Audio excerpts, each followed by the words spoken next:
Hello everyone, amazing पूजा parenting में आपका फिर से स्वागत है। एक्चुअली जो सेकंड बेबी होता है उसे करने में हमें ज़्यादा टेंशन होती है कि कब प्लान करना चाहिए, कितना टाइम होना चाहिए। जबकि फ़र्स्ट बेबी में हमें कोई परेशानी नहीं होती इतनी ज़्यादा, क्योंकि पहला बच्चा है, हम अपने अकॉर्डिंग कर लेते हैं कि करना है। बट सेकंड में हमें काफ़ी ज़्यादा कन्फ्यूजन्स रहते हैं, कब करें, कितने साल बाद करें, करें कि नहीं करें।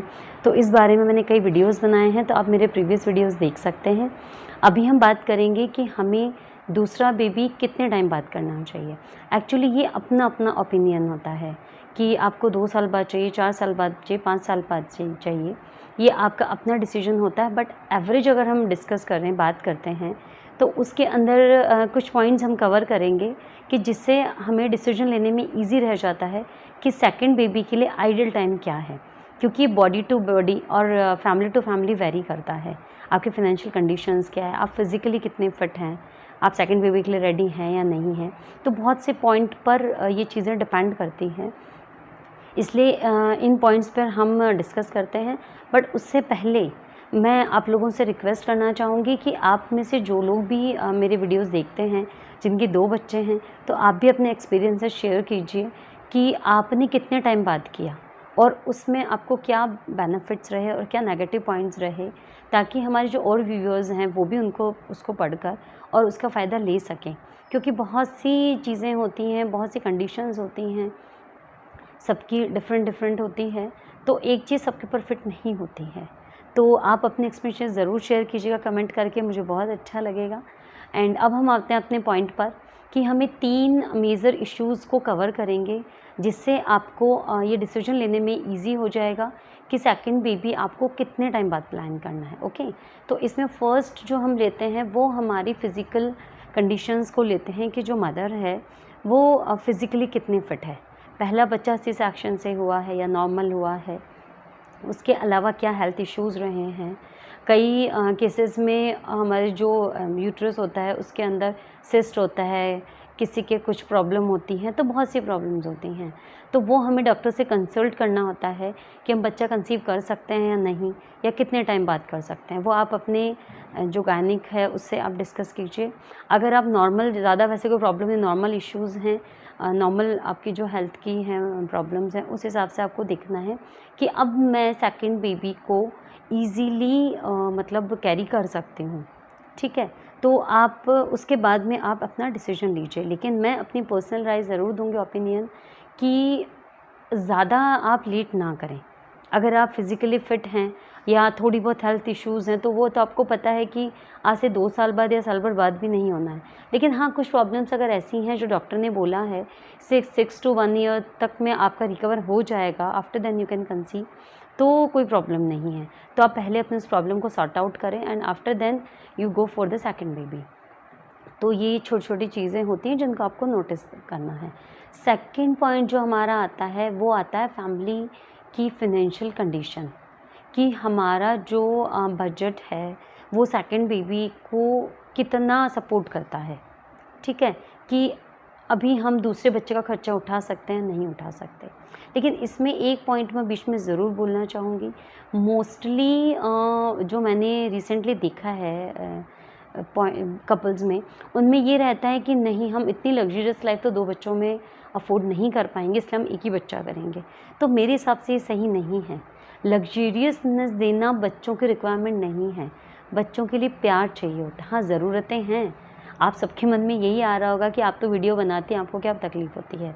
हमें पता है कि बच्चे को सारी ज़रूरतें उनको पूरी करनी होती हैं, अच्छे स्कूल में पढ़ाना होता है, महंगे में कपड़े पहनाने होते हैं। हम नहीं चाहते हमारे बच्चे इस तरह के कपड़े पहने या कुछ करें। मैं एग्री हूँ आपसे कम्प्लीटली, आप गलत नहीं बोल रहे हैं। मेरा भी यही मन करेगा, मेरे 2 बच्चे हैं, कि मैं दूसरे बच्चों को पहले से भी ज़्यादा अच्छी पेरेंटिंग दूँ और ज़्यादा अच्छी फैसिलिटीज़ उसको प्रोवाइड करवाऊँ। You are completely right. लेकिन हमें उसके साथ ये भी देखना है कि 2 बच्चे बहुत ज़रूरी हैं, बच्चे की पहले बच्चे की कंपनी के लिए भी और हमारे लिए भी।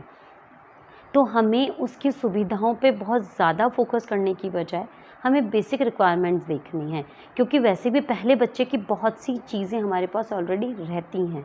जो बच्चों के कपड़े होते हैं, उनकी बॉटल्स होती हैं, टॉयज़ होते हैं, कार्ड और ये सब जो बच्चों के बेसिक होते हैं, वो काफ़ी चीज़ें हमारे पास पहले बच्चे के होते हैं। और अगर हम थोड़े कुछ ईयर्स के गैप से अगर हम कर लेते हैं बच्चा, तो हमारे पहले बच्चे के कितने कपड़े भी उसके रीयूज़ होते रहते हैं। इनफैक्ट मेरे साथ तो ये रहा है कि मतलब बहुत से पॉइंट्स हैं जो मैं टाइम टू टाइम आपके साथ वीडियोज़ में कवर करती रहूँगी। लेकिन सबसे मेन है कि मेरे बच्चों में तो काफ़ी गैप रहा, उसके बावजूद भी बहुत सी मेरे बड़े बेटे की जो चीज़ें थी, मेरे छोटे बेटे के काम आई हैं और मेरे बहुत ज़्यादा मतलब खर्चे मुझे करने की ज़रूरत नहीं पड़ी अपने उस बच्चे के ऊपर और बच्चे उसी तरह से मोल्ड हो भी जाते हैं। और एक पॉइंट और मैं आपको बोलना चाहूँगी कि जो हमारा पहला बच्चा होता है, उस वक़्त हमारे अंदर बहुत सी चीज़ें होती हैं, हमें ये भी करना है, ये भी करना है क्योंकि हमारा फर्स्ट बेबी होता है। इसके लिए ये भी लेकर आएँगे मुझे इसके लिए ये वाला ही ब्रांड का वो चाहिए, प्रैम चाहिए और ये ब्रांड के मैं कपड़े पहनाऊँगी। इस तरह से बहुत सी हमारी इच्छाएँ होती हैं। लेकिन सेकंड बेबी तक आते हुए हम बहुत से चेंज हो जाते हैं। ये अभी आपको नहीं पता, जब सेकंड बेबी होगा तब आपको पता चलेगा कि फर्स्ट बेबी की पेरेंटिंग में और सेकंड बेबी की पेरेंटिंग में कितना डिफरेंस आ जाता है।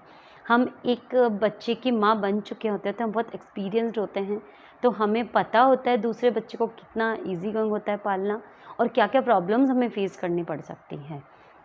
इसलिए इतनी दिक्कत नहीं होती है। इसलिए आप फाइनेंशियली जब आप दोनों डिस्कस करें, तो उसके लिए ये वाली पॉइंट आप बीच में ज़रूर रखिएगा कि आपको बहुत ज़्यादा फाइनेंशियल कंडीशंस पे फ़ोकस करने की बजाय बेसिक रिक्वायरमेंट्स पे फ़ोकस करना है कि हाँ, ये हम पूरी कर सकते हैं और सेकंड बेबी हम अफ़ोर्ड कर सकते हैं। क्योंकि इस तरह से तो आप कई साल तक भी अर्न करते रहेंगे, तब भी आपको कम ही लगेगा। क्योंकि महंगाई उसके हिसाब से बढ़ती जा रही है, तो आपको लग रहा है सेकंड बच्चा बहुत बड़ा खर्चा आ रहा है। आप जिस माइंडसेट के साथ सेकंड बेबी को लेकर आएँगी, वो बच्चा उसी तरह से आता है और हम भी मेंटली उसी तरह से ही प्रिपेयर्ड रहते हैं। तो सेकंड बेबी को बहुत खुशी-खुशी लेकर आइए, पॉजिटिव माइंडसेट के साथ लाइए कि वो खर्चे नहीं, बहुत खुशियाँ लेकर आ रहा है आपकी ज़िंदगी में। थर्ड पॉइंट आता है मेंटली हम कितना प्रिपेयर हैं सेकंड बच्चे के लिए। आप अपने लाइफ पार्टनर के साथ डिस्कस कर ही सेकंड बेबी का आप प्लानिंग करें। दोनों लाइफ पार्टनर की परमिशन से जब सेकंड बेबी आता है तो उसे पालने में और प्लान करने में हमें कोई ज़्यादा प्रॉब्लम नहीं होती है। तो सबसे पहले तो आप दोनों कंबाइंड डिसीजन होना चाहिए ये सेकंड बेबी करने का। उसके बाद बहुत सी चीज़ें मेंटली हमें खुद को प्रिपेयर करना होना होता है कि सेकंड बेबी आएगा तो मुझे काम किस तरह से उसमें डिवाइड करना है कि मैं पहले बच्चे के भी काम प्रॉपर्ली करूं और दूसरा बच्चा भी सफ़र ना करे। क्योंकि कई बार होता है कि सेकंड बेबी के आने से हमारा ज़्यादा फोकस दूसरा बच्चा हो जाता है और हमारी नज़र में पहला बच्चा बहुत बड़ा हो चुका होता है, तो हम उसको ज़्यादा डांटने भी लग जाते हैं और उससे बहुत ज़्यादा एक्सपेक्टेशंस भी करने लग जाते हैं। पर बेसिकली बच्चा बड़ा नहीं होता है। अगर आपका पहला बच्चा 10 साल का है तो भी वो बच्चा छोटा ही है, वो आपसे उसी प्यार की उम्मीद करता है क्योंकि अभी तक उसको आपका अकेले का प्यार मिलता रहा है। क्योंकि अब दूसरा बच्चा आ रहा है तो उसका प्यार उधर भी डाइवर्ट हो जाता है, आपका ध्यान उधर भी डाइवर्ट हो जाता है, तो कहीं उस बच्चे को लोनलीनेस फील ना हो। इसलिए आप अपने बच्चे को भी मेंटली प्रिपेयर करें इस चीज़ के लिए कि सेकंड बेबी आने वाला है और उसको क्या क्या अपनी लाइफ में बदलाव करने हैं और फिर आप उसको कितना टाइम देने वाली हैं और उसके अकॉर्डिंग ही आप पहले से ही चेंजेस करने लग जाएं। और आपको सेकंड अपने पहले बच्चे को मेंटली कैसे प्रिपेयर करना है, क्योंकि बहुत बार जो पहला बच्चा होता है वो दूसरे बच्चे से जेलस फीलिंग करने लग जाता है, बहुत लोनली फीलिंग होने लग जाती है उसे सेकंड बेबी के आने से। इस पर मैं एक अलग सेपरेट वीडियो बनाने वाली हूँ ताकि आपका पहला बच्चा भी बहुत खुश हो और सेकंड बेबी का आने का वो वेट करे कि मेरा भाई या मेरा फ्रेंड जो है वो कब आने वाला है। तो ये 3 पॉइंट्स हैं जो मेजर पॉइंट्स हैं जिन्हें आपको कवर करना चाहिए और अगर आपने इनके ऊपर और अच्छे से फोकस कर आप लाइफ पार्टनर के साथ बैठकर अगर आपने डिसीजन लिया है तो आपके लिए बहुत यादगार होने वाला है सेकंड बेबी। और कहीं भी किसी भी नज़रिए से दूसरा बच्चा गलत नहीं होता है, चाहे आपकी फाइनेंशियल कंडीशन कैसी भी हो, आप दूसरे बच्चे को ज़रूर लेकर आइए और उसकी प्लानिंग ज़रूर कीजिएगा। आज के लिए बस इतना ही। राधे राधे, जय श्री कृष्ण।